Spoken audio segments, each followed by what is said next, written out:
Shalom dan selamat pagi. Kita bersyukur karena kita dapat berjumpa lagi dalam ibadah online. Sebelum kita masuk dalam ibadah, mari saya ajak kita dengan doa pembukaan disertai dengan doa Bapa kami. Mari kita sama-sama berdoa. Ya Bapa, Bapa kami yang di surga, terima kasih atas segala penyertaan yang Engkau berikan kepada kami, sehingga kami dapat beribadah pada hari ini. Mohon pimpinan Tuhan selalu menyertai kami dari mulanya ibadah kami hingga selesai. Mari kita sama-sama ungkapkan doa Bapa kami. Bapa kami yang di surga, dikuduskanlah namamu, datanglah kerajaanmu, jadilah kehendakmu, di bumi seperti di surga. Berikanlah kami pada hari ini makanan kami yang secukupnya, dan ampunilah kami seperti kami juga mengampuni orang yang bersalah kepada kami. Dan janganlah membawa kami dalam pencobaan, tetapi lepaskanlah kami daripada yang jahat, karena Engkau yang punya kerajaan dan kuasa dan kemuliaan sampai selama-lamanya. Amin. Sekarang kita masuk dalam lagu hymns yang bertajuk Berkat yang Tentu. Berkat yang tentu Tuhan memberi, harap mulia kami nyanyi. Cucilah kami oleh darah, mari selamat ditebus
kita masuk dalam seruan ibadah. Saya ambil daripada Mazmur 77 ayat 78.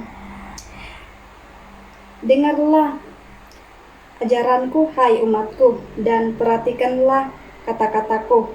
Ayat kedua, aku akan menggunakan kata-kata hikmat dan menjelaskan rahasia zaman dahulu. Ayat ketiga, perkara yang telah kita dengar dan ketahui yang telah diberikan oleh nenek moyang kita.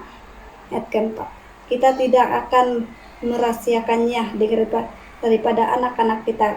Kita akan memberitahu keturunan yang akan datang tentang kuasa Tuhan dan tindakannya yang hebat serta perbuatan ajaib yang telah dilakukannya.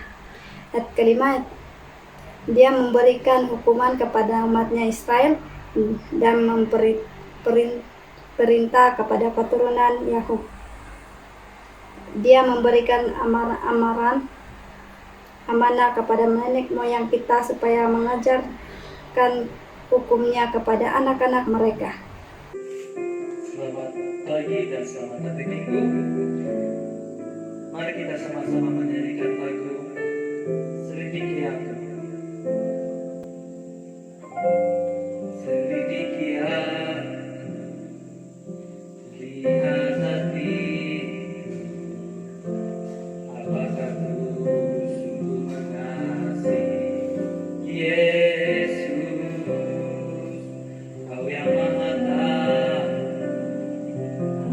dan menilai hidupku, tak ada yang tersembunyi bagimu.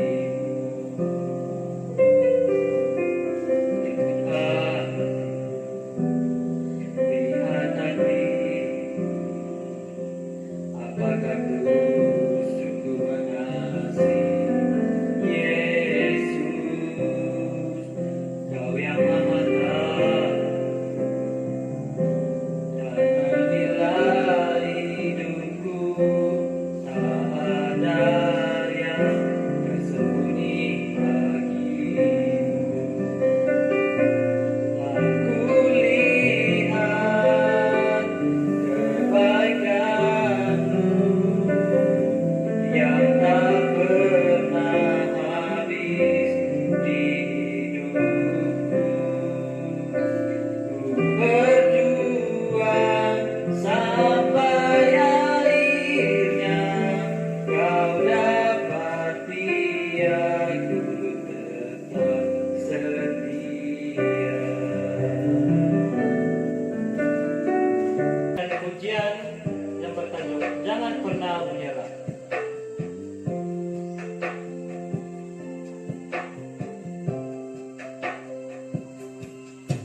Tuhan tak pernah janji langit selalu biru, tetapi Dia berjanji selalu menyertai.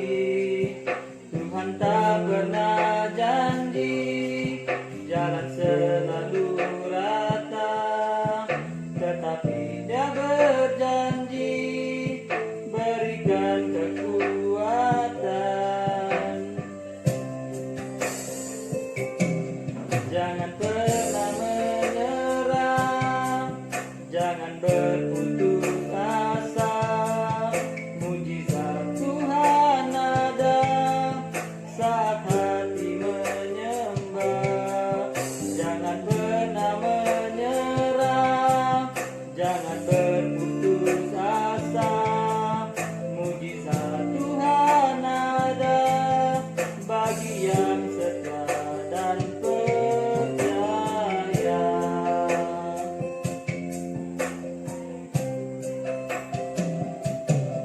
Tuhan tak pernah janji langit selalu biru, tetapi Dia berjanji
Shalom dan selamat pagi kepada kita semua. Kita bersyukur karena sekali lagi pada hari ini kita dapat berkumpul bersama di dalam ibadah walaupun secara online. Tetapi kita percaya bahwa kuasa Tuhan, berkat Tuhan menyertai kita. Sebelum kita mendengar firman Tuhan, mari kita berdoa bersama. Bapa Surgawi, terima kasih karena sudah menjaga, memelihara kami sepanjang 1 minggu ini. Sehingga pada hari ini sekali lagi kami dipertemukan di dalam ibadah online. Kami tahu bahwa Tuhan sudah menyertai kami dari mula. Sehingga melalui pujian yang sudah kami naikkan sebentar tadi, mengangkat hati jiwa kami untuk hidup dekat denganmu. Selepas ini kami akan belajar firman-Mu. Kami tahu bahwa Engkau ada menyertai kami, menguatkan kami, memberikan kami hikmat, supaya kami dapat memahami, kami dapat melakukan, dan kami dapat menjadi saksi firman-Mu. Dalam nama Tuhan Yesus, ini doa kami. Amin. Baiklah, pada hari ini kita akan sama-sama belajar firman Tuhan daripada Kisah Para Rasul 3 ayat 1 hingga 10. Dan ini merupakan sambungan daripada renungan harian kita yang terbaru. Jadi daripada teks Kisah Para Rasul 3 ayat 1 hingga 10.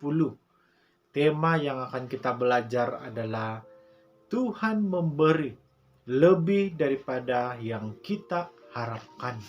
Saya akan baca firman Tuhan ini bagi kita. 3 Para Rasul 3 ayat 1 hingga 10. Petrus menyembuhkan orang lumpuh. Pada suatu hari menjelang waktu sembahyang, yaitu pukul 3 petang, naiklah Petrus dan Yohanes ke bait Allah. Di situ ada seorang laki-laki yang lumpuh sejak lahirnya, sehingga dia harus diusung. Tiap-tiap hari orang itu diletakkan dekat pintu gerbang bait Allah yang bernama Gerbang Indah, untuk meminta sedekah kepada orang yang masuk ke dalam bait Allah.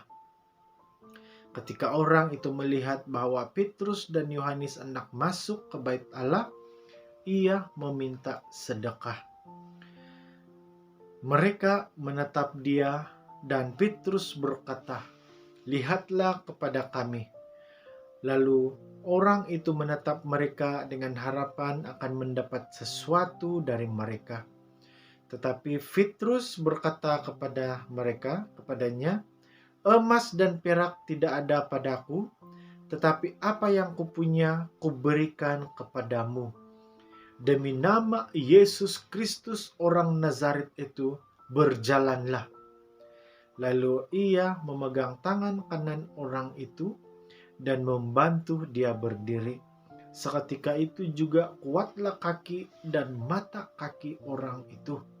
Ia melonjak berdiri, lalu berjalan kian kemari dan mengikuti mereka ke dalam bait Allah, berjalan dan melompat-lompat serta memuji Allah.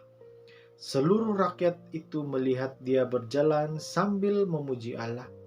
Lalu mereka mengenal dia sebagai orang yang biasanya duduk meminta sedekah di gerbang indah bait Allah, sehingga mereka takjub dan tercengang tentang apa yang telah terjadi padanya. Nah, daripada teks ini, seperti yang saya kata tadi, kita akan belajar satu tema, yaitu Tuhan memberi lebih daripada apa yang kita harapkan. Setiap orang pasti, kamu, saya, dan siapa saja memiliki atau mempunyai harapan. Seperti juga orang yang lumpuh ini. Harapan orang lumpuh ini adalah mendapatkan uang daripada meminta sedekah di pintu gerbang indah bait Allah, kata firman Tuhan ini.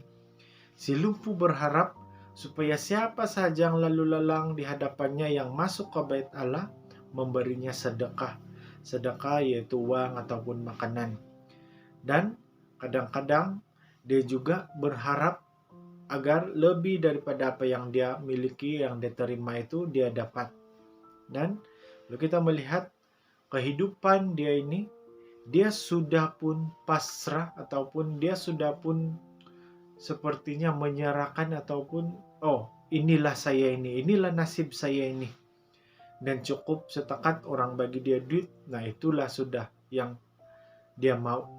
Nah, tetapi kalau kita melihat firman Tuhan ini, ketika ia berjumpa dengan Petrus dan Yohanes, orang lumpuh itu juga meminta kepadanya, tetapi Petrus memintanya untuk menatap mereka di dalam ayat yang kelima. Lalu apa dia cakap? Kami tidak mempunyai uang, tidak ada emas dan perak, kata mereka di dalam ayat yang keemas, tetapi yang ada padaku kuberikan kepadamu. Lalu dia pun mengucapkan doa demi nama Yesus Kristus, orang Nazaret itu, berjalanlah. Nah, daripada firman yang indah, yang hebat ini, kita akan melihat beberapa hal yang Tuhan lakukan di dalam kehidupan kita juga, yaitu pemberian yang lebih daripada yang kita harapkan.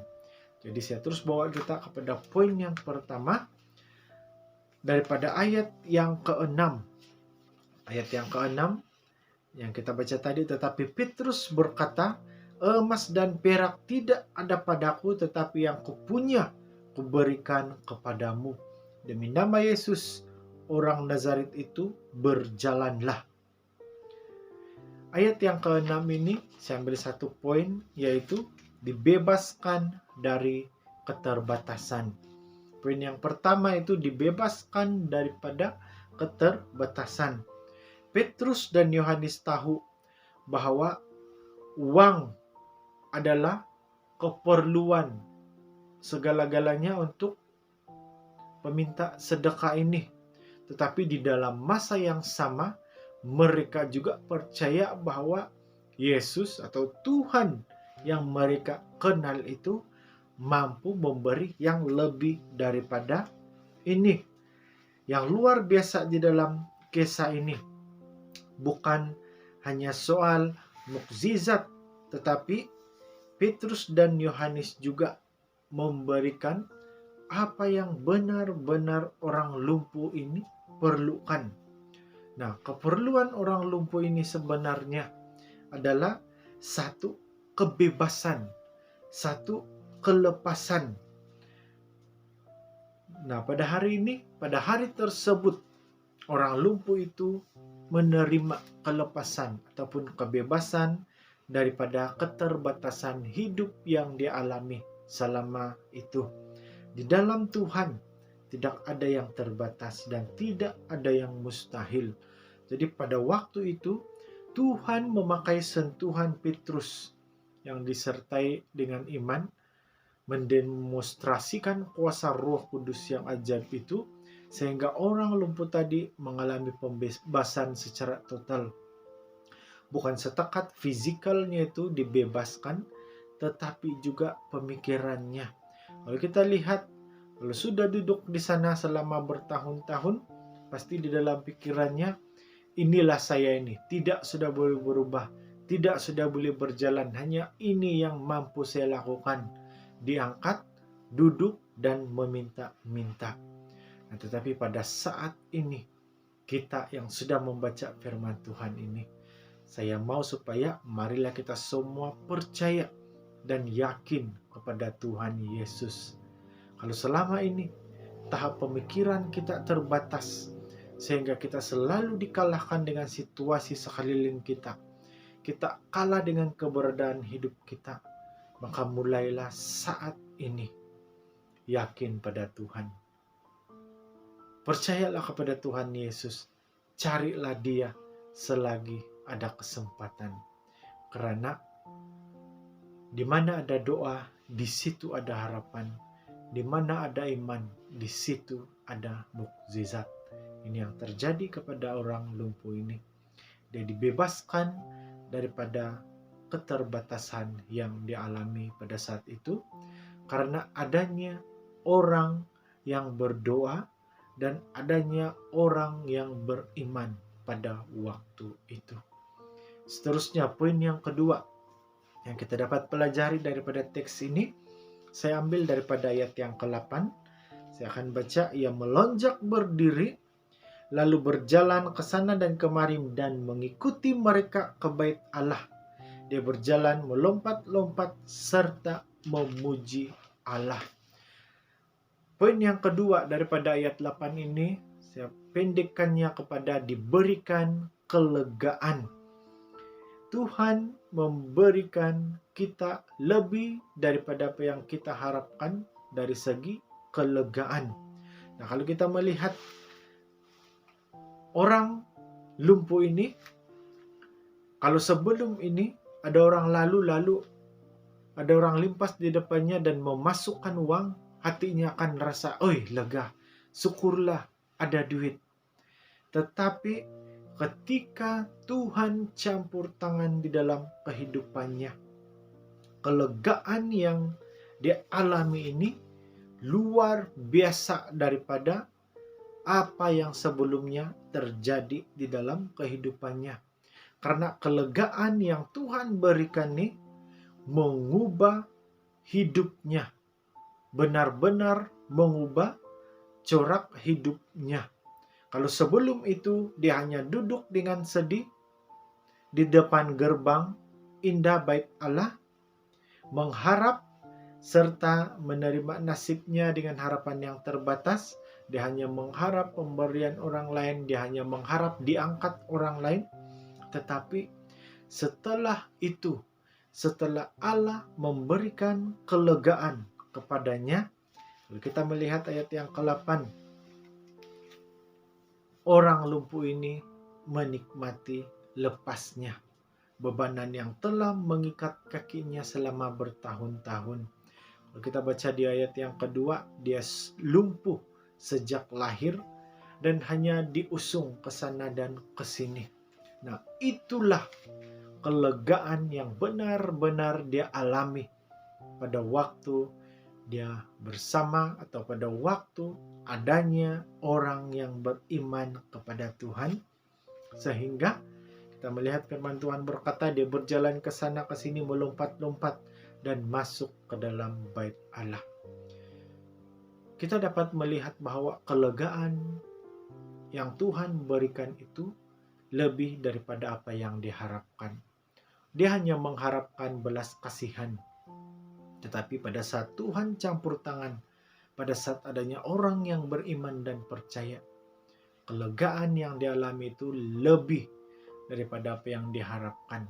Kalau sebelum itu dia hanya duduk, diangkat dan diletakkan di depan gerbang, tetapi kelegaannya itu membuatkan dia melompat-lompat berjalan ke sana ke sini, bahkan dia sudah mampu masuk ke dalam bait suci Allah. Di saudara dan saudari, kita semua juga pasti mau kan kelepasan dan kelegaan seperti ini. Kalau kita terus percaya dan berharap kepada Tuhan, yakinlah bahwa apapun situasi kamu pada saat ini, jika kamu seperti orang lumpuh ini sebelum ini, yang sudah pasrah dengan keadaan hidup yang kurang baik, yang sudah pasrah dengan kehidupan yang sakit, yang sudah pasrah dengan jalan yang tertutup, yang buntu, marilah kita datang kepada Tuhan, karena Dia mampu beri kelegaan di dalam hidup kita lebih daripada apa yang kita pikirkan, lebih daripada apa yang kita harapkan. Hanya kuncinya iman. Orang lumpuh ini mendapat kelegaan ini karena adanya orang yang beriman dan adanya Roh Kudus. Seterusnya, sebelum kita masuk di dalam poin yang ketiga dan yang terakhir, saya ambil daripada ayat yang ke-9 dan yang ke-10.